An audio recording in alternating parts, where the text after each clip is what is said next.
टीका करताना काही शिल्लकच राहिलेलं नाहीये।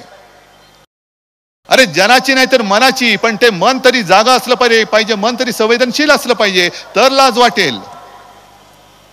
पण ज्या शिवसेना प्रमुखांनी मोदीजी आणि अमित शहाजी दोघांनाही संकट काळामध्ये वाचवलं, होय शिवसेना प्रमुखांनी वाचवलं।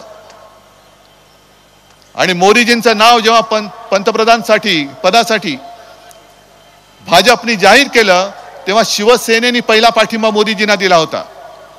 म्हणजे संकट काळामध्ये जी शिवसेना, जे शिवसेना प्रमुख तुमच्या मागे, अगदी तुमच्या पुढे ढालीसारखे राहिले, जे वार होत होते ते आमच्या छातीवर आम्ही घेत होतो शिवसेना म्हणून, त्या शिवसेना तुम्ही खतम करायला निघालात। 19 साली सुद्धा अमित शहाजी तुम्ही मातोश्रीत आला होतात आणि शिवसेना प्रमुखांसमोर जे लोटांगण घातलं होतं, काय म्हणून तुम्ही आला होतात मातोश्रीत? मीच होतो ना पक्षप्रमुख। मग आज तुम्ही जे बोंबलतायत बेंबीच्या देठापासून की घराणेशाही घराणेशाही घराणेशाही, म्हणजे यांच्याकडे सगळी गद्दारांची पिलावळ ती चालते। बाप मंत्री, मुलगा आमदार, बाप मुख्यमंत्री, पोरगा खासदार, हे गद्दारांची पिलावळ चालते या ना।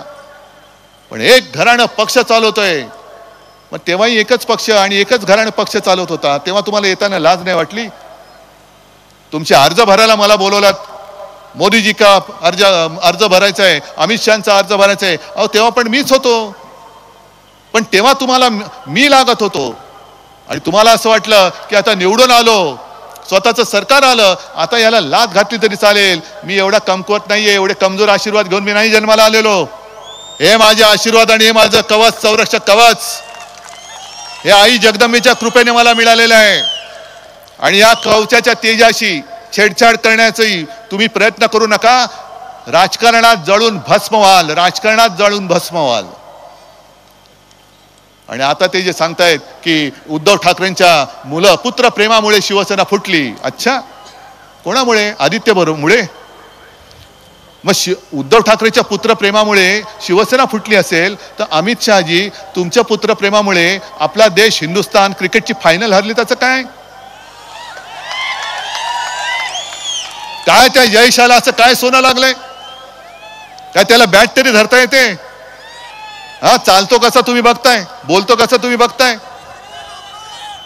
मग असं ते खाली मुंडी पातळ ढुंडी असा चालतो हा तुमचा पोरगा? काय क्रिकेटचा आणि त्याचा संबंध काय?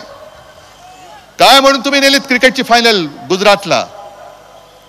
आणि हा जो सगळा प्रयत्न चाललाय, जे येईल ते गुजरातला नाही, जे येईल ते गुजरातला नाही, आमचं गुजरात बद्दल काही असूया आहे किंवा गुजरात बद्दल काही द्वेष आहे अशातला भाग नाही।